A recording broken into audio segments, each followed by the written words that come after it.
Chloe, this time it's a story I heard in Korea about a strange object said to bring good luck. The main character was a medical student named Kim Yoonjoo. Love or grades? It's a common dilemma for any student. But Yoonjoo's case was a bit extreme. She was so absorbed in her relationship with her boyfriend that her grades were hitting rock bottom. Anatomy, in particular, was a disaster. Eventually, she was facing the risk of having to repeat the year if she failed her anatomy exam. The test was just a week away. That night, Yoonjoo opened her anatomy textbook for the first time all semester, but she just couldn't focus. She'd end up talking with her boyfriend on the phone all night and falling asleep. As time ticked by, Yoonjoo, feeling like she was grasping at straws, had a terrible thought. There was a strange superstition that circulated among the medical students. They said if you stole a specific bone, called the hyoid bone, from a cadaver and kept it, you would pass your exams. It's the one right under the human tongue, said to be the most beautiful bone in the human body. That night, Yoonjoo snuck into the deserted anatomy lab. Chloe, can you even imagine?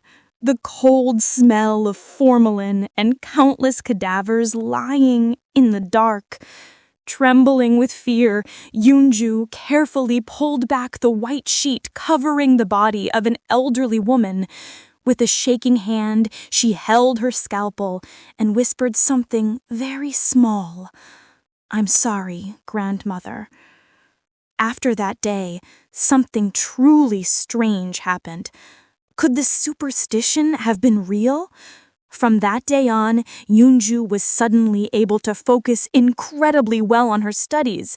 She slept less, and everything she read stuck in her head. And on the day of the exam, miraculously, every single question came from the section she had studied the night before. Her friends were all shocked to see the girl who never attended class filling up the answer sheet. Yoonjoo had avoided repeating a year thanks to the hyoid bone, and she hopped onto a bus feeling great. The fatigue from the past few sleepless nights hit her all at once, and she fell into a deep sleep. But Chloe, the dream she had was so strange. In the dream, the bus had been running for a while when she glanced at the driver's seat and saw that the driver's face was a blank white fog. Terrified, she woke up to find she was the only one left on the bus, and outside the window was a strange, unfamiliar terminal. The last bus had already left, and she didn't have a single penny on her. Surrounded by pitch-black darkness, Yoonjoo was seized by an unknown fear. Just then, she saw a single, old commercial building with its lights on in the distance. The sign read Jail Building. Hoping to find a payphone, she found herself walking towards it as if possessed. A strange, cold air flowed through the building. Luckily, there was a payphone in the first-floor lobby, but the moment she picked up the receiver, the line went dead with a series of beeps. And just then, she heard a ding from behind her as an elevator door slid open. There was no one inside. Unconsciously, Yoonjoo stepped into that elevator. But then, the elevator began to shake violently with a loud roar, and suddenly, it started plummeting from the top floor. She didn't even have time to scream before everything went black. When she came to, she was lying on the floor in front of the elevator. The building's janitor was shaking her awake. After hearing her story, the janitor sighed as if he knew everything and began to tell her the secret of the building. 2 years ago, he said, an elderly woman had died in an accident in that very elevator. Except it wasn't an accident. It was a murder plotted by the owner of the building next door, who was losing all his tenants to the cheaper jail building. They had targeted a homeless grandmother, someone with no family to look for her, to spread rumors that the building was unsafe. It seemed like a perfect crime. But the victim had told another homeless friend just before she died, "I get to sleep in a warm building now."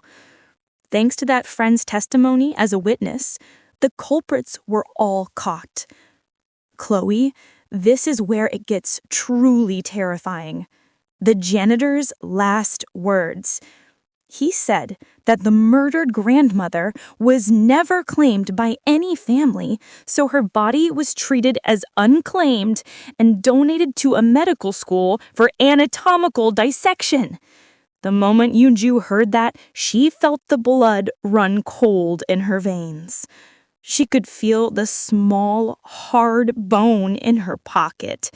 She realized that the owner of the hyoid bone that she had stolen was the very same grandmother who had been murdered in this very elevator where she had just fainted. Was it really a coincidence? Or had the sad spirit of the grandmother led Yoonjoo to this place to help find her bone?